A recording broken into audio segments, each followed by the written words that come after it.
service. What was that like? Next Tech referred me, they have a revolving loan fund. What else do you know about that? What are, what has been in your engagement at this point? Are you working with a bank already or a banker?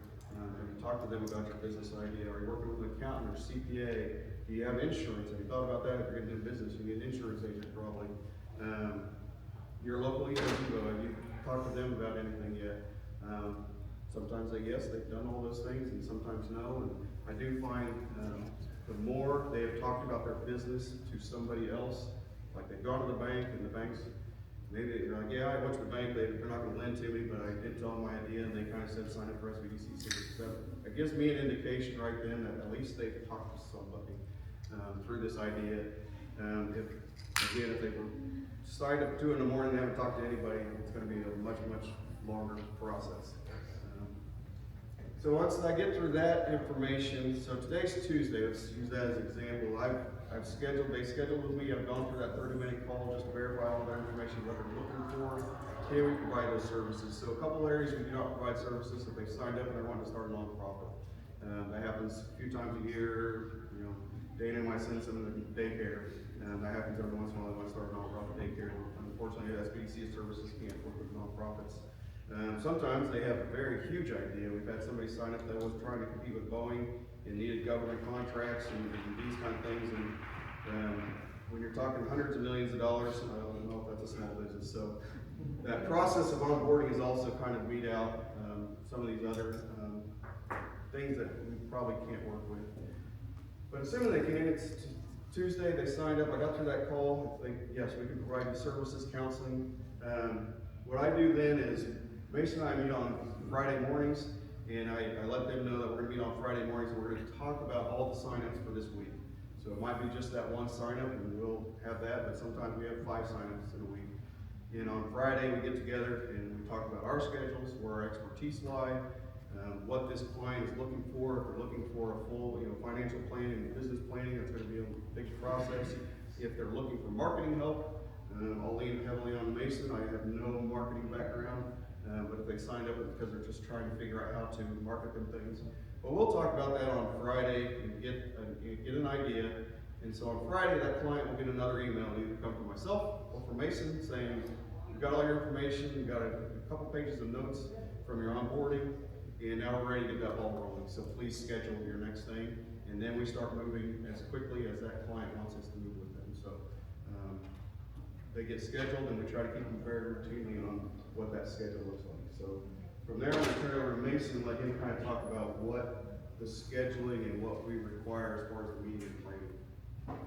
Yeah, so after they've gone through that process, Michael and I have had our meeting, and they get assigned to one of us as their advisor. So usually that first meeting will kind of start as a roadmap. This roadmap is a checklist. What are the things that you need to do to make sure that you're going to be on top of the ball? So if you thought about every challenge or every option, most of the time, majority of the time, it's demonstrating to lenders that you have the before thought and the afterthought of what's going to happen before and after this business is viable. And how are you going to make it so that they get their money back and you stay solid? So we walk them through that entire process. Then we move on to the business plan. A lot of them, especially nowadays, now that AI is more prevalent, we get a lot of them. You show up and it looks like, yep, they said, I want to start XYZ business through the ChatGPT and submitted that to us.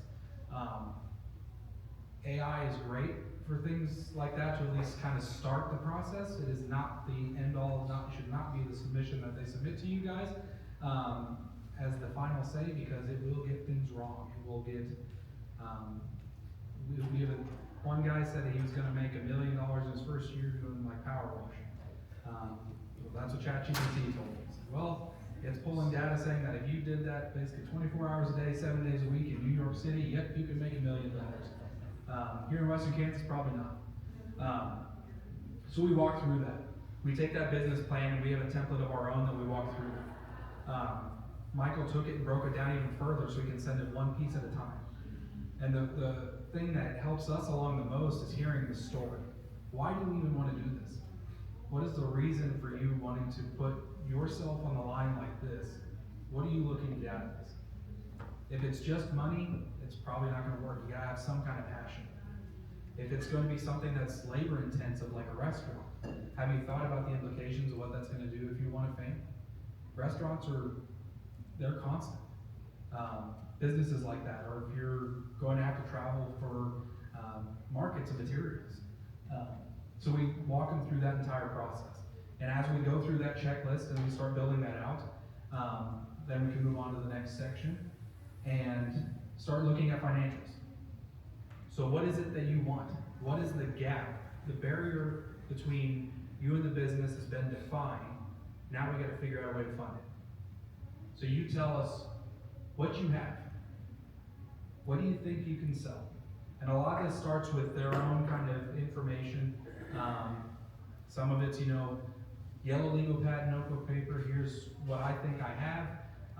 Here's the list of equipment that I need, currently what it's selling for, all that information. We take that and we've got a financial projections workbook that we work with. And all of that, we can punch it in, calculate it out, and it'll tell us if we actually have the capability to make this a cash flow project. Will it be able to pay back the lenders? Will it be able to allow you to be profitable beyond everybody being paid off?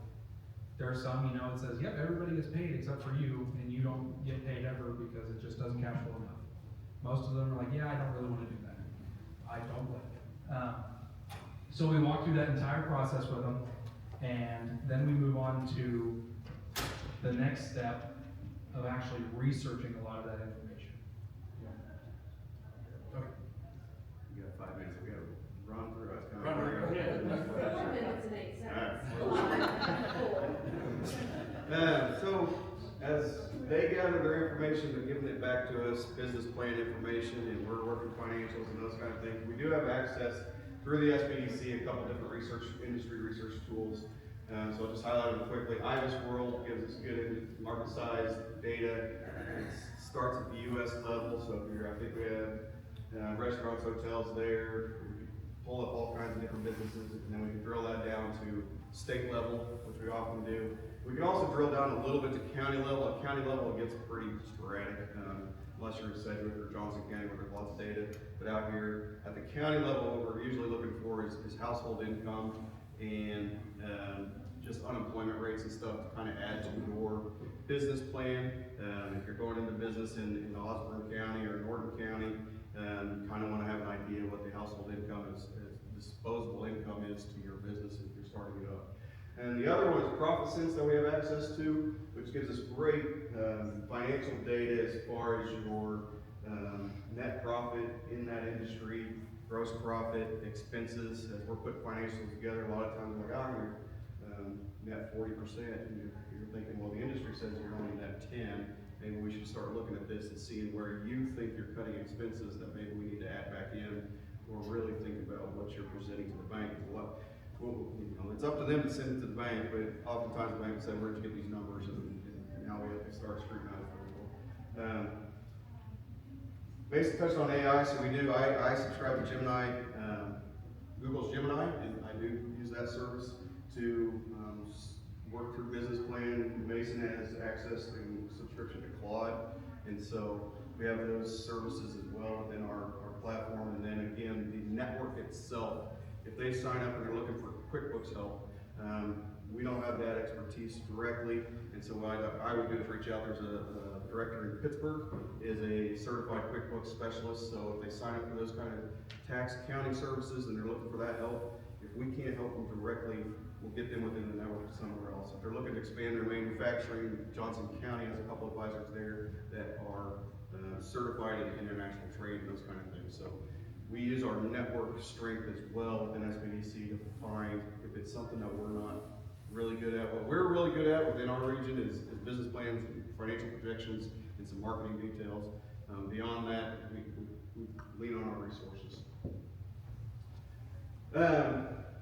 Wrapping up, real impacts, 2025, our numbers, 32 capital transactions, again, through NextTech, Network Kansas, E-Community Loan Funds, SBA, bank loans, $4.9 billion through 32 different transactions.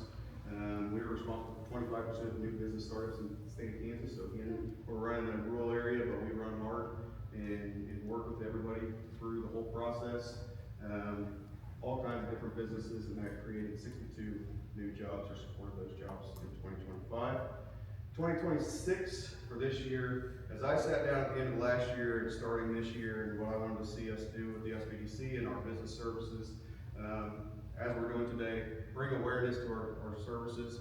I've been out to speak to many of the Eco Devos throughout the region. I continue to plan to do that throughout the year, and just let you know that as you, as Eco Devo individuals, are right there in your communities in Sharon Springs and Bird City and in Minneapolis or wherever, you're trying to, with grants with your cities and counties, you're trying to tackle housing, daycare, innovation centers, part of all that. Let us take some of that burden. If you got somebody that's wanting to start a business, let us help you get them at least through some of that process, business plan, financials. We'll turn it back over to you to submit to your revolving loan fund committees, to Network Kansas, or help them go on to the bank and you can take all the credit you want. We just want to be a resource for you. So that's my goal through 2026, is to continue to reach out to the Eco Devos in the region and let them know how we can help and collaborate and find some successes for you. So with that, we'll wrap it up. Thank you, and if we got a little bit of time for some questions, we'll try to take them.